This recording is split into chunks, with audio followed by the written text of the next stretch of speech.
Hola, ¿qué tal? Mi nombre es Omar Galarza y este es un nuevo video para el proyecto Ser Mindful. El día de hoy es 13 de febrero del año 2021. Me encuentro en Acapulco, Guerrero, México, en un lugar realmente bonito. Por un lado tenemos el Cerro del Molote, en el cual puedes venir a visitar. Hay mucha naturaleza, hay demasiados venados. Es un lugar bonito para hacer y estar, bastante mindful.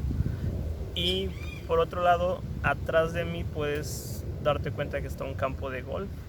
Así que bueno, aquí hay demasiada naturaleza, demasiada paz, demasiada armonía. Y es un lugar que deberías conocer si te encuentras en Acapulco cuando vengas de visita, así como el Cerro del Molote, y puedes venir a este lugar. Bueno, compartirte también que tiene aproximadamente un mes que no grabo ningún material para el proyecto Ser Mindful. Infortunadamente me contagié de COVID-19, o mejor dicho, tuve la enfermedad COVID-19.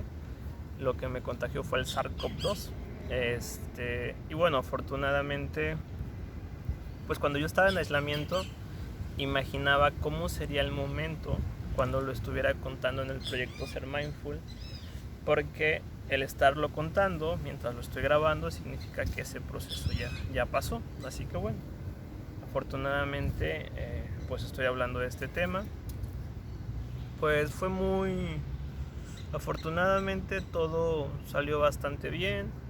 Tuve síntomas muy leves, aproximadamente 4 o 5 días con dolor de cabeza, un dolor muy leve, muy sutil, casi imperceptible. Tal vez tuve fiebre 3 días, también muy leve, me duraba 2 o 3 horas y ya en la tarde noche estaba como si nada. Y esos fueron los síntomas que experimenté.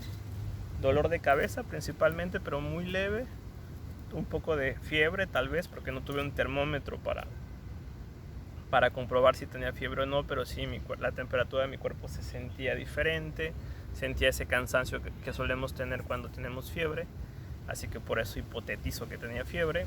Y de vez en cuando tal vez un poco de dificultad para respirar, pero ¿qué más me pasó? Pues en esencia fue eso. Y bueno, afortunadamente te estoy contando esta situación. Esa parte del aislamiento sí es interesante. Estar aislado cuando te contagiaste se vive muy diferente a cuando te aíslas para que no te contagien. En lo personal yo nunca me había visto como un peligro para alguien. Me cuesta mucho trabajo pensar que yo puedo ser un peligro para alguien. Sin embargo, desde una mirada biológica, mientras yo estaba en esa situación, definitivamente era un peligro para las personas. Me aislé. Pues yo vivo con mi mamá, soy hijo único, así que esa parte sí fue compleja, la preocupación de la posibilidad de contagiarla. Sobre todo eso, poder contagiarla, los cuidados que tenía que tener. Me llegué a lastimar las manos, me lavaba tanto las manos que me llegué a lastimar la piel. De hecho todavía a veces me sangra un poco por el temor que tenía de llegar a contagiarla. Esa era mi mayor preocupación. Y bueno, fue tan leve los síntomas que experimenté que durante todo el tiempo de aislamiento pues estuve leyendo de mindfulness, de espiritualidad, de psicología. Estuve dando terapia en línea, trabajando en mis proyectos en diferentes contextos.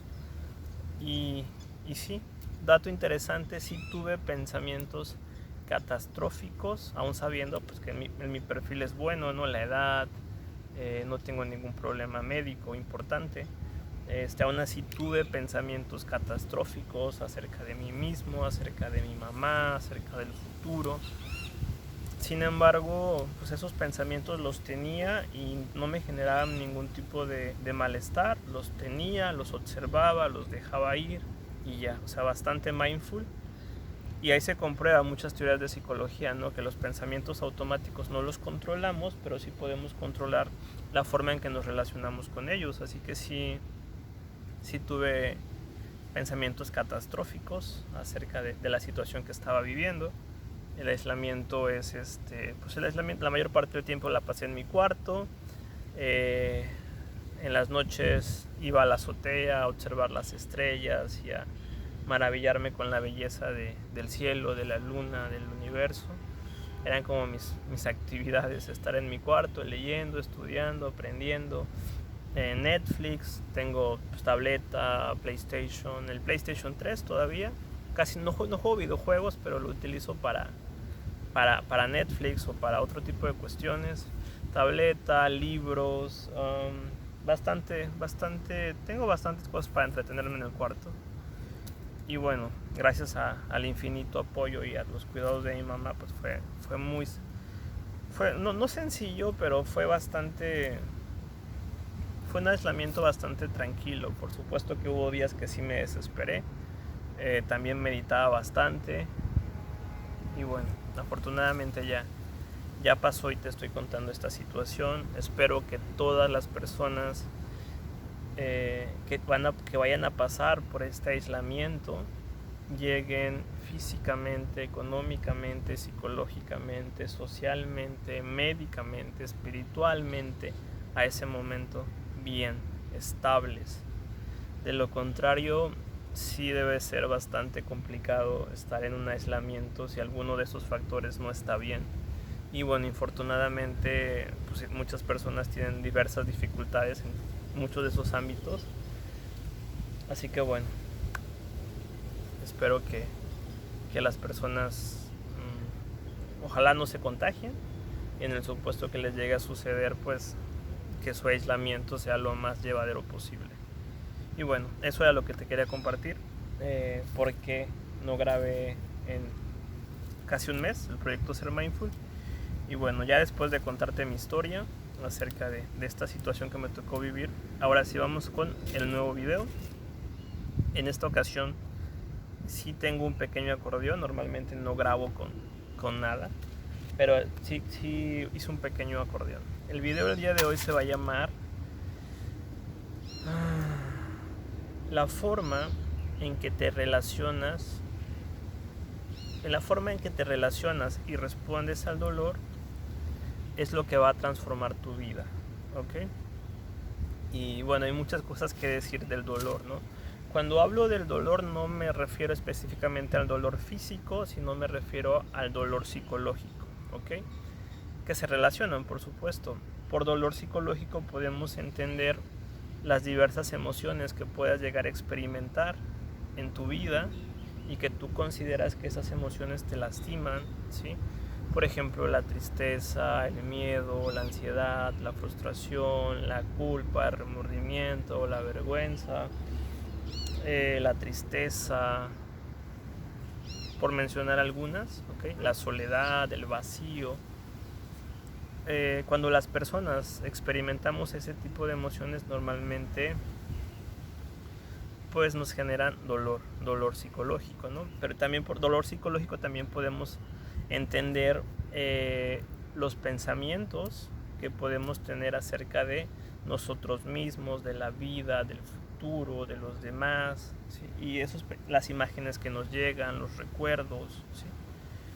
Y también, por supuesto, tiene que ver con los comportamientos que nosotros tenemos y que cuando los hacemos nos están generando mayor malestar en nuestra vida, están haciendo que perdamos cosas en nuestra vida, que nos alejemos de las cosas que son importantes, ¿ok? Entonces, el dolor psicológico no solamente se refiere a lo que pensamos, a lo que sentimos, a los impulsos, a los recuerdos o a las sensaciones o a los síntomas que puedas estar experimentando, ¿no? Sino también se refiere a lo que hacemos, a los comportamientos que hacemos o a los comportamientos que no hacemos, que están haciendo que nuestra vida no funcione de la forma que quisiéramos, que hacen que no podamos sentirnos satisfechos o plenos con la vida que tenemos, ¿ok? Entonces a eso me refiero por dolor, ¿ok? Ahora bien, dice el doctor Stephen Hayes, existe el dolor limpio y existe el dolor sucio. El dolor limpio es el que vas a experimentar, bueno, antes. Recordemos que las emociones tienen funciones adaptativas, ¿ok? Todas las emociones son sumamente importantes, pero me gustaría que notes algo. Todo lo que te lastima emocionalmente hablando, todas las cosas que te lastiman, que te generan alguna emoción, ¿sí? Normalmente nos generan esa emoción porque eso con lo que está relacionado la emoción es importante para nosotros. O sea, si algo te duele es porque eso te importa, ¿ok? Es porque es importante para ti. Si a mí si yo me siento nervioso cuando voy a hablar en alguna conferencia, eso significa que esa conferencia en la que yo voy a hablar es importante para mí, por eso me siento nervioso. Si esa conferencia no fuera importante para mí, pues yo no me sentiría nervioso, ¿sí? Entonces, me gustaría que notes eso. Las cosas que se relacionan con alguna emoción que tú no quieres pensar o sentir, si tú sientes tristeza, si tú sientes ansiedad, si tú sientes temor, es probable que eso esté relacionado con algo que es importante para ti, ¿sí? Nos duelen las cosas que nos importan, ¿ok? Si algo te duele es porque te importa. No nos duelen las cosas que no nos importan. Entonces esas emociones, date cuenta que esas emociones que experimentas están relacionadas con cosas, personas, intereses, aficiones, hobbies, sueños, metas que son importantes para ti. Cuando yo tengo miedo de no poder lograr un objetivo importante es porque ese objetivo es importante para mí. Cuando yo me siento triste porque acabo de perder algo o alguien es porque esa persona o eso que perdí era importante para mí, ¿ok? Entonces date cuenta que las emociones que tú experimentas se relacionan con algo que es importante para ti y precisamente porque son importantes para ti es por eso que duele, ¿ok? Ahora, te decía, el doctor Stephen Hayes habla acerca del dolor limpio y el dolor sucio. El dolor limpio es aquel que vamos a experimentar de manera natural cuando nos sucede algo, ¿sí? Y va a doler, ¿sí? Si yo tenía el objetivo de lograr algo y fracaso en ese objetivo, que duela es lo más normal, ¿ok? Es completamente normal. Si yo tenía una relación y acabo de terminar con esa relación y esa relación era importante para mí, que me duela es lo más normal, es lo esperado, ¿ok? Sería muy raro que no me duela. Ese es el dolor limpio, me duele, lo siento. Y por otro lado, él habla del dolor sucio. El dolor sucio es todo lo que las personas hacemos, ¿sí? Para es no aceptar, ¿okay? Es poner resistencia a lo que estamos experimentando. Es decir, eso no me debería haber pasado a mí, la vida es muy injusta, yo no me merezco esto, ¿por qué me pasa eso a mí? No merece la pena. O sea, el dolor sucio es todo lo que tú te dices a ti mismo, ¿sí? Que impide que proceses esa emoción. Normalmente es la no aceptación de lo que estás experimentando, de lo que estás viviendo. Entonces cuando hacemos esto, nos quejamos, nos peleamos con lo que nos está sucediendo, se genera el dolor sucio. Entonces, si el dolor era pequeño, el dolor sucio se hace más grande. Eso, otra forma de llamarla, eso le podemos llamar sufrimiento, ¿ok? Entonces está el dolor limpio y el dolor sucio, o el dolor y el sufrimiento. El dolor es lo que vas a experimentar de manera natural y esperada cuando tienes una pérdida o no logras algo que era importante para ti, y el sufrimiento son todas las quejas, todas las resistencias que pones por lo que sucedió, ¿ok? Entonces, por ejemplo, uno de los objetivos de la terapia de aceptación y compromiso es que la persona se quede con el dolor limpio y deje atrás el dolor sucio. Entonces, si logras quitar el dolor sucio, es mucho más sencillo que la persona pueda estar con el dolor limpio. Ahora, también nos hablan que existe un dolor con sentido y un dolor sin sentido. Es algo que utilizan mucho en terapia de aceptación y compromiso. Dolor con sentido significa, ¿sí?, que vas a experimentar alguna emoción, tristeza, miedo, ansiedad, ¿sí?, pero que ese dolor te va a ayudar a experimentar, ese dolor te va a ayudar a lograr lo que tú quieres, ayudar a moverte a donde tú quieres llegar, ¿ok? Es un dolor con sentido.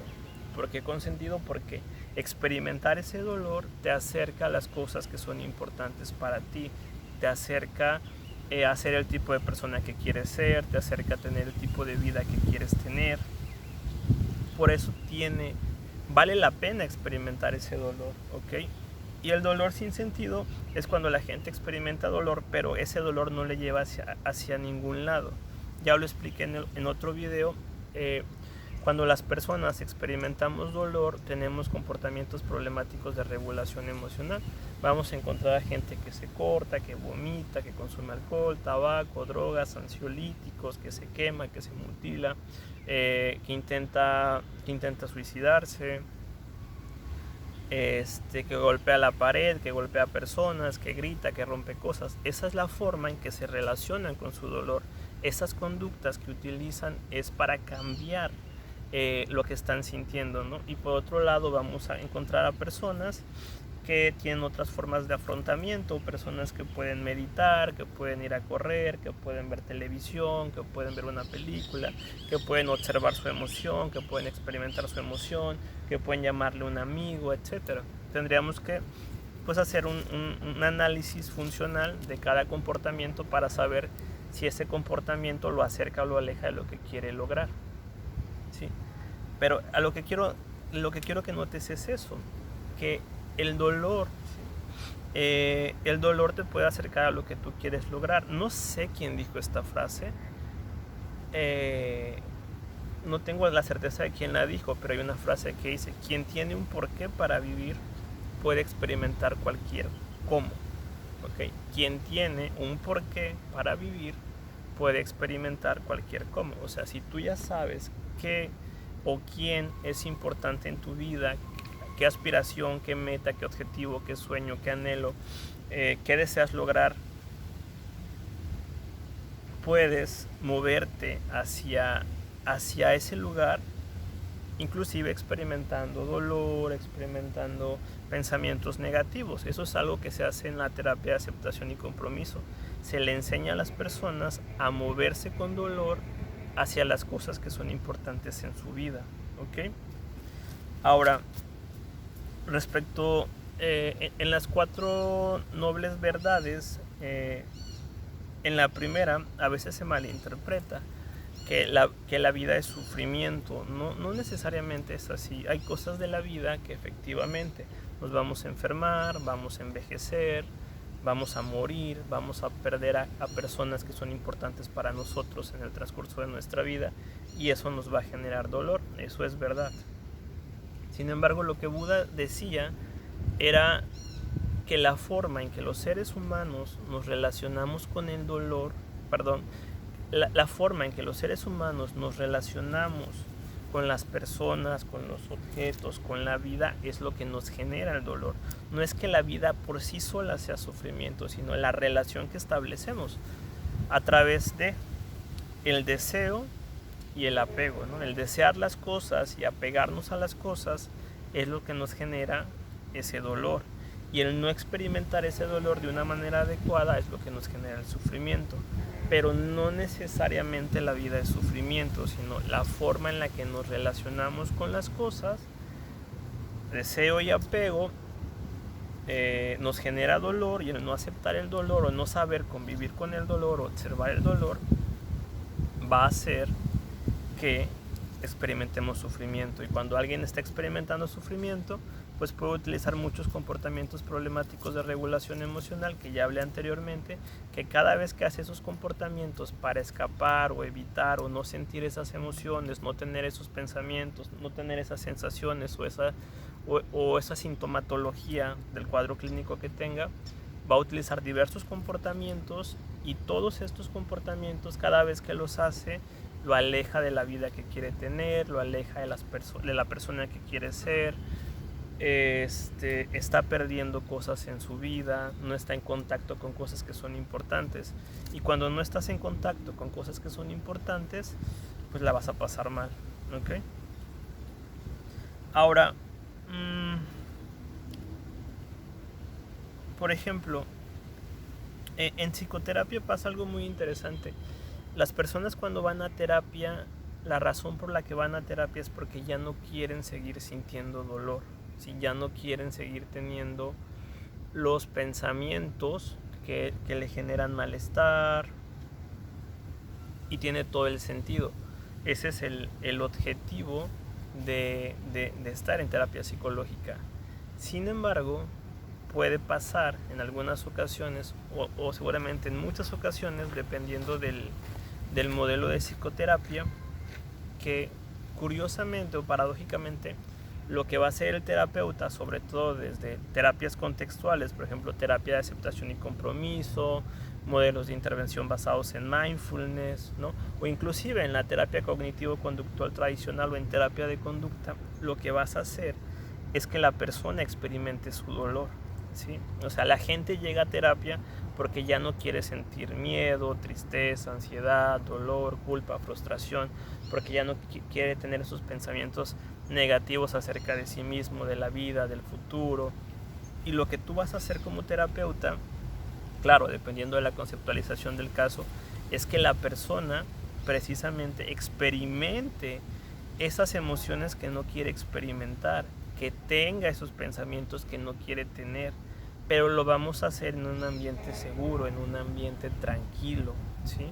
En el cual la persona tenga la capacidad de aprender a cambiar la forma en que se relaciona con sus pensamientos, con sus emociones, con sus sensaciones, con sus impulsos, con sus recuerdos, de una manera segura. ¿Cómo se hace eso? Bueno, existen cientos de estrategias. El proyecto Ser Mindful utilizamos solamente mindfulness, pero que si utilizas bien mindfulness, pues es abismal, ¿sí?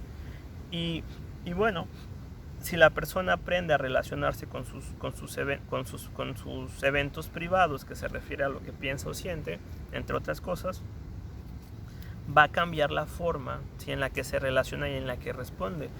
Existen algo que se llaman técnicas de exposición, son de orientación conductual, que en esencia consiste que la persona, ¿sí?, se exponga o se aproxime a algo que normalmente le genera temor o ansiedad o miedo y que ella normalmente evita. Puede ser exposición a un lugar, a una persona, a una situación, a un pensamiento, a una imagen, a un objeto, etc. Y puede ser de manera gradual o puede ser algo que le llaman inundación, o sea, inmediata. Es una exposición, qué bonita hoja. Es una exposición donde no es gradual, no es sistemática la intervención, sino es de larga duración la exposición. Y bueno, entonces, ¿qué está pasando con la persona? Que cada vez que está experimentando sus emociones, su ansiedad, su miedo, está cambiando la forma en que se está relacionando con ellas, está cambiando la forma en que se está relacionando con sus pensamientos, y eso es lo que va a hacer que logre mejorar su vida. Y te puedes preguntar, bueno, pero entonces, ¿cuál sería la diferencia si antes de que llegara a terapia la persona sentía eso y pensaba eso, y cuando está en terapia piensa y siente eso? Bueno, la diferencia está precisamente en la forma en la que se relaciona con eso. Cambia la relación y también cambia la forma en la que responde a eso, ¿sí? Esta parte es muy interesante. Y bueno, entonces, desde esta mirada, cada vez que tú tienes un pensamiento, una emoción, una sensación, un impulso o un recuerdo que no quieres tener, en lugar de verlo como un obstáculo, lo puedes ver como una oportunidad. Ahí está la oportunidad para cambiar tu vida. Me siento ansioso, ahí está la oportunidad para que yo pueda experimentar mi ansiedad, para que pueda observar mi ansiedad, para que pueda convivir con ella, para que pueda darme qué es importante en este momento para mí, hacia dónde me puedo mover aún sintiendo esa ansiedad. Entonces, ¿cuál es la diferencia? Pues la diferencia es esa, la forma en que la persona experimenta la ansiedad. antes de que llegue a terapia, la forma en que experimenta la ansiedad probablemente es un dolor sin sentido, ¿sí? Y aquí es un dolor con sentido. Está observando, está notando, está dándose cuenta de lo que está sucediendo, ¿sí? Y eso va a ayudarla a lograr sus objetivos. ¿Sí? Entonces funciona de esta manera. Inclusive en espiritualidad, aquí ya me cambié, ya no estoy hablando de psicología. Eckhart Tolle en su libro El Poder de la Hora habla acerca de esto. Si la persona es consciente de sus pensamientos, de sus emociones y aprende a observar todos esos eventos, va a transformar esa situación.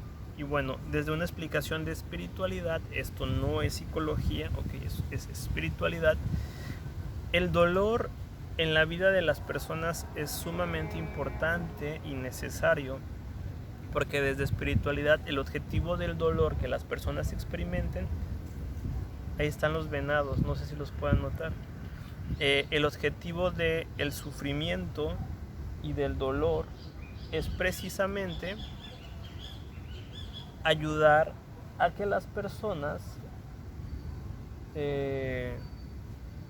dejen de identificarse con su yo psicológico y que surja el ser, ¿ok?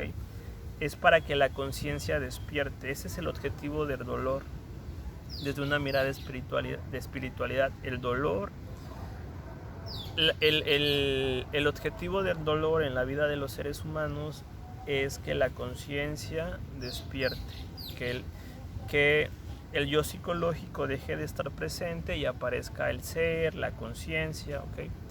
Esto se habla mucho en temas de realización espiritual, en iluminación, ¿ok? Entonces ese es el objetivo del dolor en la vida de los seres humanos desde una mirada de espiritualidad. Entonces, bueno, es eso. Entonces, si tú eres una persona que, como todas, ¿no? Todas las personas estamos experimentando dolor en nuestras vidas por diferentes motivos, diferentes razones, ve a ese dolor como una oportunidad para acercarte a lo que quieres lograr en tu vida, lejos de que lo veas como un obstáculo de ya no tengo que sentir este dolor para que pueda hacer mi vida, para hacer la vida que yo quiero. Verlo como una oportunidad. Cuando está ese pensamiento, cuando está esa emoción, cuando está esa sensación, ahí tienes la oportunidad para responder de una manera diferente a ese dolor, para relacionarte con el dolor de una manera distinta, y al hacer eso vas a poder cambiar tu vida, ¿ok? Y bueno, creo que